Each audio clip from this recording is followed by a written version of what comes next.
So good morning, my beloved community. I'm so happy that you have decided again, or maybe for the first time, to join us as we gather together to just have that sense of connection to one another and also with the universal presence that dwells within all of us. And I know that somewhere in this service, whether it's in the treatments or the music or the message, that whatever has been calling to you, whatever your heart has been seeking, that there is an answer to be found today. And so to begin, as we always begin, we're going to do that with an opening treatment. And today, for the first time, our beloved practitioner, Jack Hall, will be giving that treatment. So Jack, take it away. Thank you, I'm honored. So I invite you to all know with me together. So there is only one life, one God. That one life and one God are always present right here, right now. It is the one energy, the one binding force that expresses itself with perfection, that wisdom, with abundance, clarity, goodness, brilliance. And it is always expressing right now through me and through each of us in this community. I'm knowing in this moment, I'm knowing that there is a even greater connection happening right now in my mind and in ours collectively, but also as a nation, as a world, during this amazing time that is bringing up so much for all of us. That it is an opportunity, as we all know right now, that there is this, we're always in a place of choice, that we're always here, able to come right now to that center, to that unifying place that provides us all that is good. That we know, and I know collectively, that we are manifesting greater good, greater connection, greater fulfillment, joy, and abundance in our lives. And that greatness, that goodness is always founded in one place within. And it's that place of love, of life, love of the one life that is being all. It is home. It is our anchor and our source. And I know from that source and that love and that goodness that all good is flowing. That there is a joy unfolding here and now, a clarity, a movement forward, and the wisdom backing it, founded in that love and unity that is creating the abundance we desire now. I know this for myself, for this wonderful community, spiritual community, the Ukiah Centers for Spiritual Living, for our greater centers for spiritual living, and for this nation and globe as a whole. So in this consciousness of love, of great power and connection in life, in spirit, I am filled with gratitude, greater joy and peace, and groundedness in this. And I release it, knowing it is always so. And so it is. So it is. Thank you, Jack. Okay, and so moving right on from the sublime to the sublime, I'm going to ask our soloist to sing us in. So Calvin, take it away. Don't forget to unmute yourself.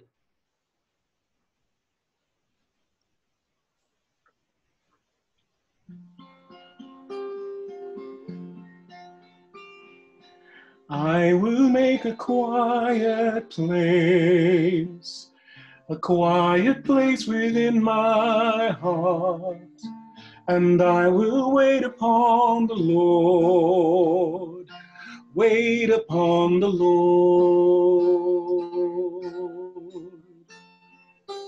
I will make a quiet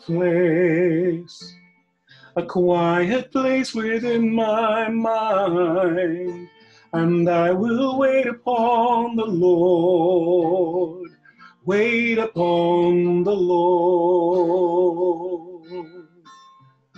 Be still, my soul, be still. Be still, my soul, be still. Be still and know.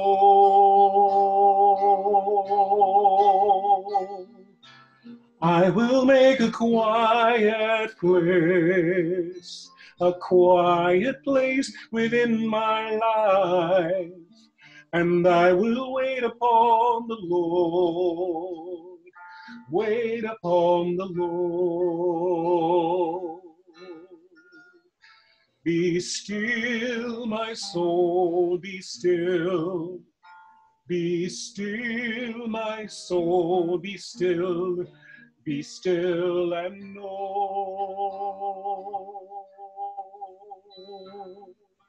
I will make a quiet place within my life, and I will wait upon the Lord, wait upon the Lord.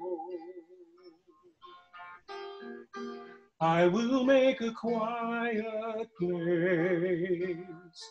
I will make a quiet place. I will make a quiet place. I will make a quiet place.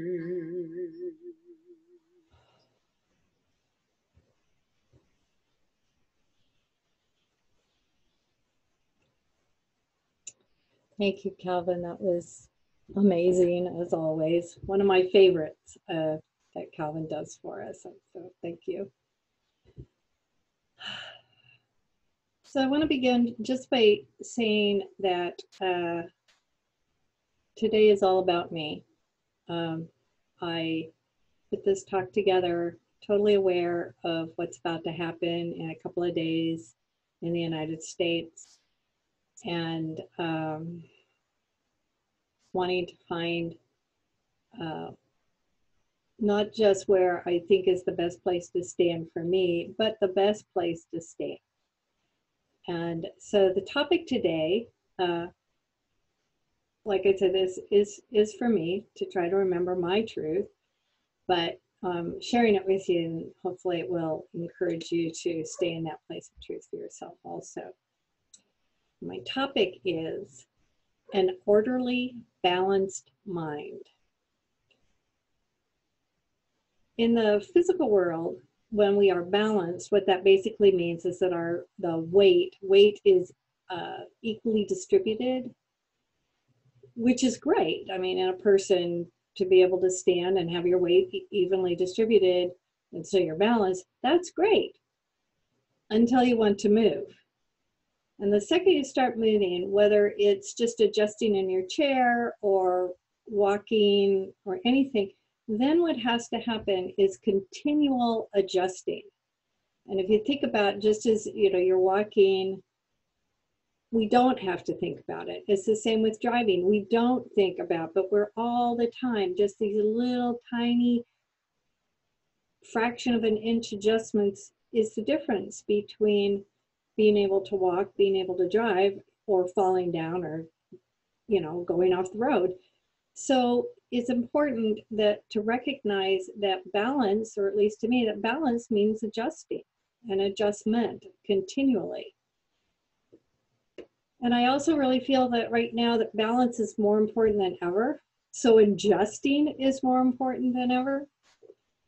We right now, individually and collectively, are in the process of being a part of the biggest reinvention or maybe just invention period, of something great and something wonderful in our world. And I want to be as balanced as possible as I enter into that great whatever is next. In the book of James, in the Christian Bible, it says the double-minded person is unstable in all they do. I interpret double-minded as meaning a belief in duality, a belief in good and evil, right and wrong. And we are in the midst of a time where it's really important for us to explore what is true and what is not. There's a lot of chaos just in communication, just in how much, just the amount of things that we're being told and asked to look at and asked to consider. And I think that sometimes that chaotic chatter, even though we want to kind of be able to make the best decisions possible, so being willing to listen to it, but in the midst of that chaos, that is what's keeping us from really diving deep into who we are and why we're here. That exploration of why here, why me, why now. But what I really need for you all to again hear is that a double-minded person is always out of balance. And so I began to see within my own life and in my community and in my country the need and the possibilities that can occur when we're just willing to make those tiny adjustments. So as religious scientists, or those of us that follow the science of mind, we also can and do become unbalanced. One of our biggest precepts, in fact, like probably the number one thing, if someone were to ask you, so as a religious scientist, what is it that you believe? One of the very first things that most of us say is that God is all there is. And I love that idea, but we become unbalanced because God is all there is only up until someone or something upsets us. And so some person, some neighbor, some news report, some political party, all of those things can be that trigger.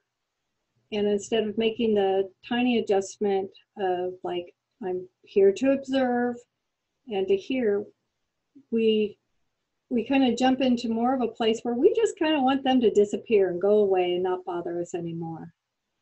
And the only way that I know of that we can transform these things is by knowing the absolute truth about ourselves, not about them. That will come, but we need to know it about ourselves. So I have been,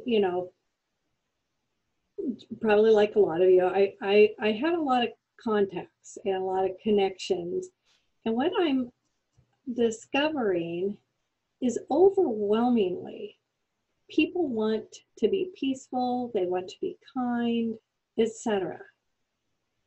But what I also know is as long as I remain double-minded, that kind of truth is going to be just out of reach. I will have periods of peacefulness. I will have periods of kindness. But for that to be who I am in truth all the time, as long as I'm willing to go that other unbalanced way, it's not gonna happen. So this week I've been taking some time to consider, and I'll encourage you to consider every time you think, speak, post, react, what are you saying? And what are you putting out into the world? And what if you or I were to sort into two stacks all of our positive thoughts, speak, words, posts, reactions, and all our negative ones? Which pile would be larger? And I kind of was playing with that this week, and I suddenly realized that it didn't really matter which pile was larger. What mattered was that there was a negative pile, period. And where was I adding to the negative? Now, I'm not saying you don't get to have strong opinions about where you believe or want your life, the life of our country, all of that. You definitely get to, and you get to be in disagreement. But to jump in with just the deep, deep negative, that's something that I want to deal with, and I don't want to speak it. Doesn't mean I can't have a great discussion with somebody I disagree with, but I'm not gonna go on the attack. So I am looking at my negative thoughts, words, posts, whatever, and really looking and seeing what needs to be dealt with. I've taken down some posts, I've put up new posts, and then just in speaking in general, when I see that the conversation is about to become unbalanced, if all it is time for a big, deep breath, I take that moment to balance myself. And I have been rewarded by that willingness, just to suddenly, the conversation just shifts. And I suddenly know that there is something bigger happening here than just me and someone else with differing opinions, that we're ready to look for the common ground. We're ready to become single-minded. So I think we all desire that single-mindedness. And so I want you to consider what it is that you will have to give up in order to be single-minded. And the list includes things like resentments, anger, even on some levels, frustration. I know a lot of you know this quote, but there's this lovely saying about holding resentment is like taking poison and hoping the other person will die. I think it's important for us to remember that. And so, you know, all of these negative emotions have more result within our own hearts and with our own bodies than it ever in touching someone else. So I learned two things this week as I was trying to release that double-mindedness and step into single-mindedness. And a couple of the things that I learned actually revolved around forgiveness. And the first one, and I didn't get this correct, but somebody, I heard it and it was wonderful and couldn't write it down and have no idea who to give credit to, but I loved it. And what they basically were saying is that forgiveness is not something you give, it is something you receive. And that what they were driving at and what the talk was about was that our treatment can be centered around letting God remove my resentment. And so in my treatment, I actually said, I know that the divine mind and the infinite wisdom of the universe removes from my consciousness any resentment or anger. And it became a very powerful thing, not something you give, something you receive from that higher wisdom self within you. The other thing that I learned is that true forgiveness is when you can say, thank you for the experience. And that's actually a quote from Oprah Winfrey. So true forgiveness is when you can say, thank you for the experience. And I know that when we're in the midst of an experience, that seems really, really challenging and really difficult. But it is a place where we start to recognize that within everything there is a gift, within everything there is a power to move us forward. So as we move away from the double-minded state, I think that begins in treatment or in prayer, whichever word you decide you want to use. And it's treatment mostly for yourself, but it's also for the perceived other. Because if God is all there is, it's all just one thing. So there really isn't another. There's just all of us. And I also have become very clear that this is not about condoning any kind of negative or, well, any kind of activity that is hurtful, unkind. It's not about that. And it's definitely not like a sissy spirituality. I talked last week a little bit about spiritual bypass, and it's not that. In fact, this may be some of the deepest work we will ever do. I don't know if any of you are Harry Potter fans, but I definitely have been. More the books than the movies, but the books. Anyway, in the book Prisoner of Azkaban, towards the end, that particular book ends pretty dark, and so it's all this darkness and ominous stuff is coming up, and Dumbledore says to Harry, "This is magic at its deepest." And when I thought of that this week, I was like, this is magic at its deepest. This moment right now in our country, in our lives, in the world, because I don't care what you're talking about, civil unrest, politics, COVID-19, this is some of the deepest magic. And we're all in it.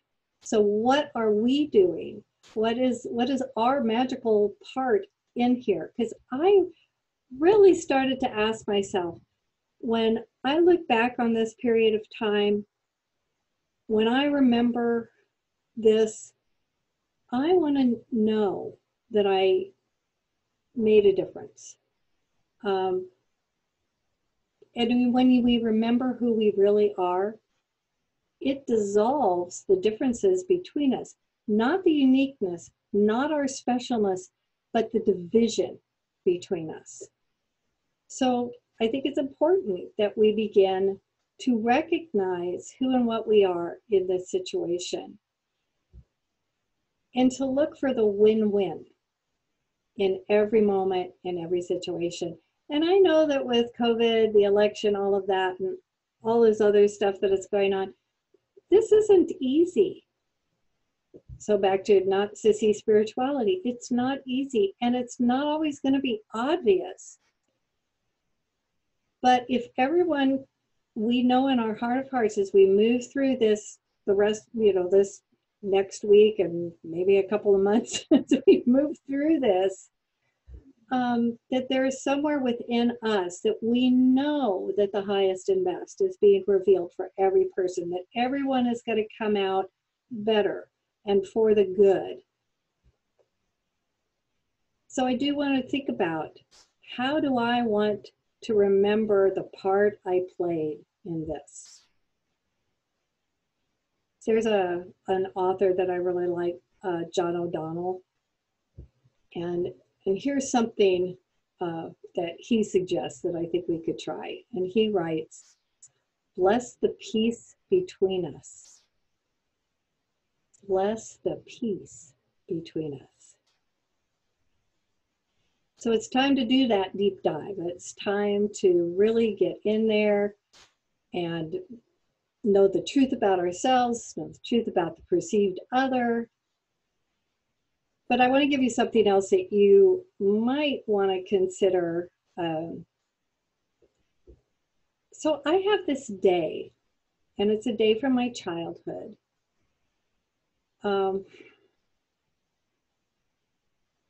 That to this day, I remember like it was yesterday. It's one of those really vividly, when it comes in my head, it comes fully blown. I'm there. And so here's what it is. I remember it so clearly. The house that Victoria and I grew up in Redondo Beach, it was a magical place. My dad built this house, and there were all kinds of amazing things in our house, in our yard. But what I want to share with you is we had a lemon tree in our backyard. And I could see that tree from my bedroom window. And I was attached to it. It was beautiful for one thing in all of its stages, But our neighbors used to talk about, because my dad would let these lemons and they stayed really flavorful and really wonderful, but he'd let them get the size of, you know, like that other yellow fruit, grapefruit. They were huge. They were these huge lemons. And on this one particular afternoon, I had been outside and I was playing with my dog, my little Gigi dog, and we were just having a great time, but we got tired. And as we got tired, I decided to go and sit under the tree. And the dog came and she laid down next to me. And so I remember really clearly the scent of lemons, my dog gently napping right next to me, a very soft breeze, and like perfectly warm air. And I don't know how long we sat there. It might have been a couple of minutes, it might have been an hour. But what I remember was that I felt this inner calm and a deep sense that all was well in my life. I don't know how old I was. You know, I might have been 10, 11, 12 years old. But that's what I remember. And I will be really honest that that's how I describe it now. I honestly just know that in that moment, there was no definition, and it just was wonderful, sublime. It never occurred to me then that I might be able to replicate that moment. But years later, in a very double-minded moment, I found myself alone in a room, wondering what I was doing, where I was going, and this memory of sitting under the lemon tree popped up for me. And within that split second of the memory coming, I felt absolutely calm. And I knew really deeply that all was well with me. So that memory developed into a practice, well, kind of a practice. And what I do is at times I will just put myself in that memory, and that sense of calm, that sense of well-being comes up for me in such a way that everything shifts, or at least it adjusts a little bit. What I know is it would be great if there were more lemon trees around me in my physical life. We do have one here. But what I also know is that I don't need an actual tree or a yard or perfect weather or anything else. All I have to do is turn to that place within me where all is well. But I do still really love the scent of lemons. So I just want to encourage you to do your own dive in. So you might consider this your assignment for the week, and spend some time and cultivate that place where all is well within you. And maybe it's a memory, and maybe it's just something you create. When at teen camp, we for years had this one leader, and she would say, go to your special place. And it was because after doing, I don't know, dozens at least of guided imagery with her, she would always have us go to this, and we got to create it in our own heads. So I also have that, which doesn't exist anywhere on the planet. It's just my perfect place. So allow yourself to find that kind of a place where you just feel calm and gentle, and allow that idea to guide you to your single-minded thinking, where forgiveness, calm, love reaches out to all. This is definitely the way that we begin to create a world that will work for everyone. And this is the way that we can create an amazing adventure over the next week. So now we're going to move into our closing treatment. And as always, we're going to begin with a minute of silence. And during that silence, if you would like to put in the chat a request for a treatment, please do so, and I will include that in the treatment. So let's just begin now with our silence. So deep breath.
So join with me in knowing that there is only one thing, and that thing is God.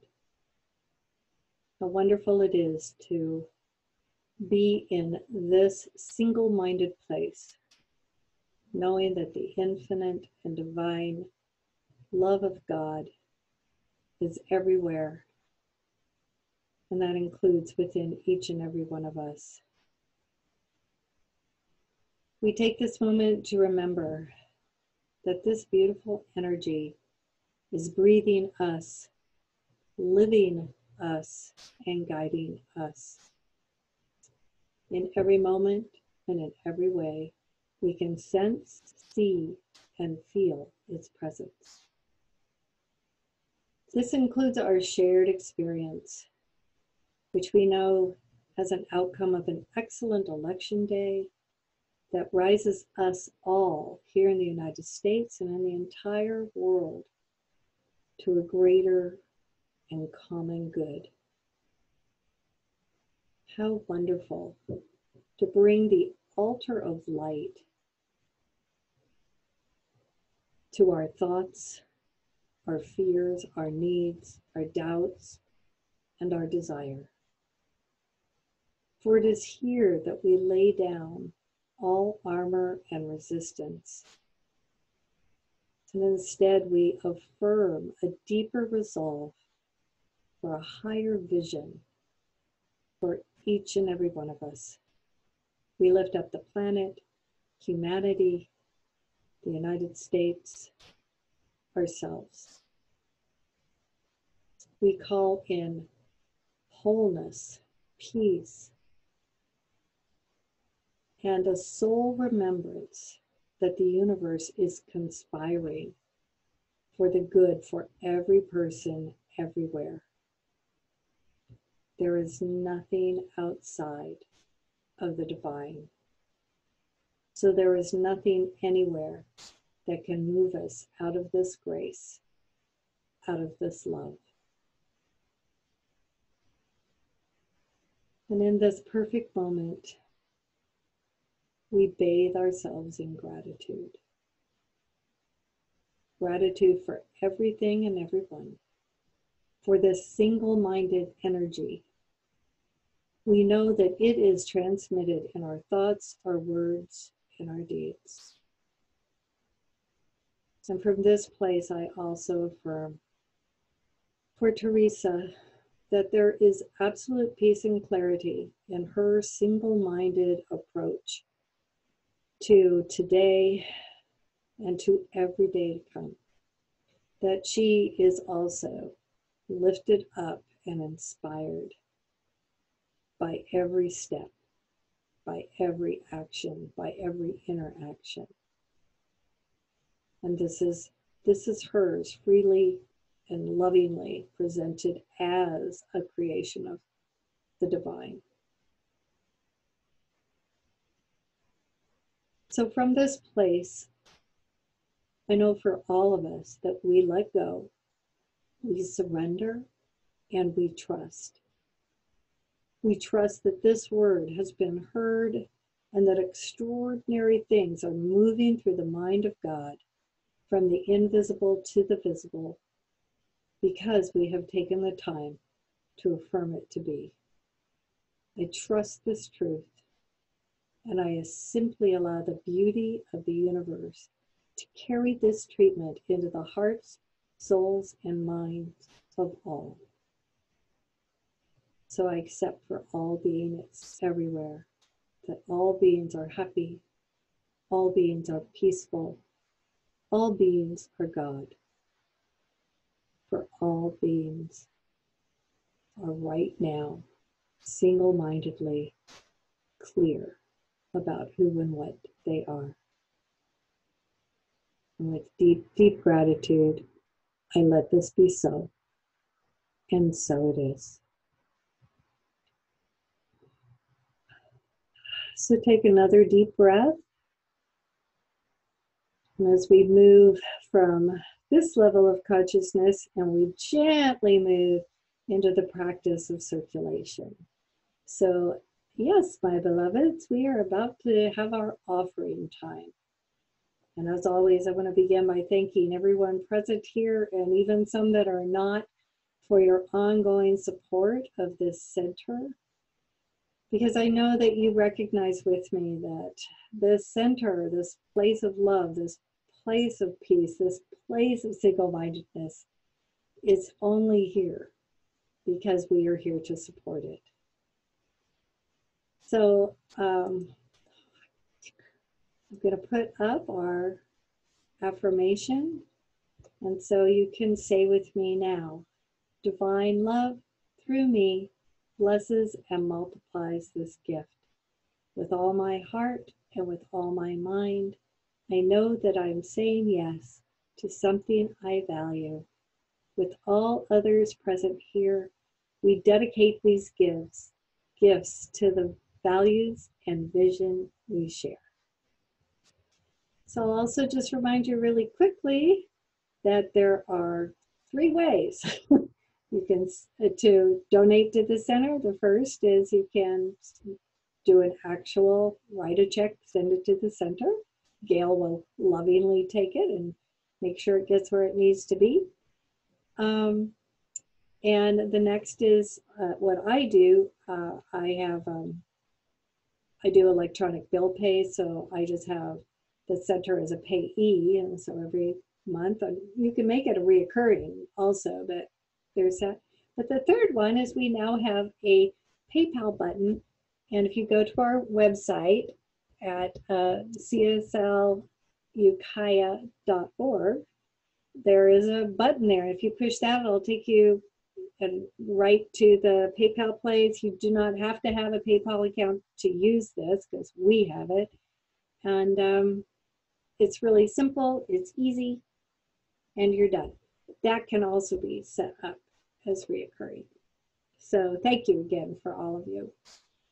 Couple of quick announcements. We are still asking that a couple of people step forward to take board positions, and if you're interested in that, please contact Bonnie Callan, who's on with us today, and she can let you know. And even if you're just kind of, oh, I'm not really interested, but I really, this right now is a great way to support your center. We need a couple more people to step up, so please consider being one of those people.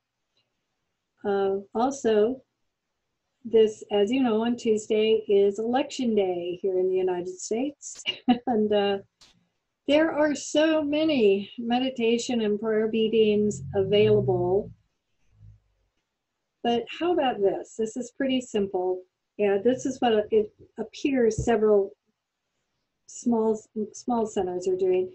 And it is a suggestion that for us here in California, between 6 and 8 p.m., you could probably do it anytime, but 6 to 8 p.m., there's a lot of people, are just going to enter into, just privately, into a place of Thanksgiving and recognizing the goodness that is unfolding, and just that the greatest truth that can ever happen is about to happen for our country. So please take some time and consider doing that. The last thing is, within the next couple of weeks, we're going to be starting our intentional giving program, which means all of you, I know, already read your email. Thank you. So there'll be a form in there, but we also are probably going to physically mail them to everyone so that we can get some response. We definitely want to know what this upcoming year is going to look like for us, and what I can tell you is that the board has added an addendum to the contract that they wrote for me to do the virtual services, but it was only for 2 months, so it was over last Sunday. So they've extended it till the end of January. So let's do what we can to figure out exactly what and where we want to be in the future. So be looking for that, and of course you can always send to me or to Bonnie or to any other board member if you have a suggestion or an idea. Let us know about that. So okay, so now we're going to go on to our closing song. And as you know, if you've been here at all, once the song is over, the recording will be over, but we invite you to stay and we'll visit for a little bit. So Calvin, can you sing us out? Yes. This is my song, O God of all the nations, a song of peace for lands afar and nigh. This is my home, the country where my heart is. Here are my hopes, my dreams, my holy shrine. But other hearts in other lands are beating with hopes and dreams as true and high as mine. Here are my dreams, O God of all the nations, my dreams of peace as living takes its toll.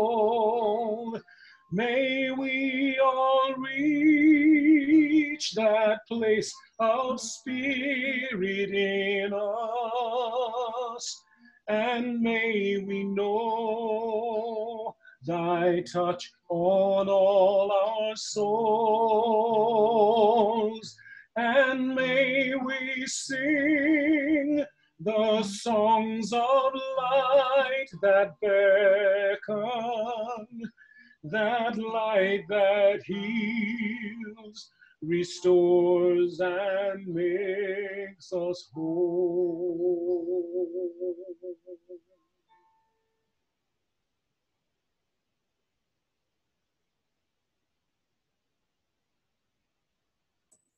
Thank you so much. So beautiful. And so to all of you, thank you again for being here with us. And thank you particularly to Calvin and to Jack for what you brought to just help us fill out this wonderful time together. So may blessings be upon you all. I love you, and namaste.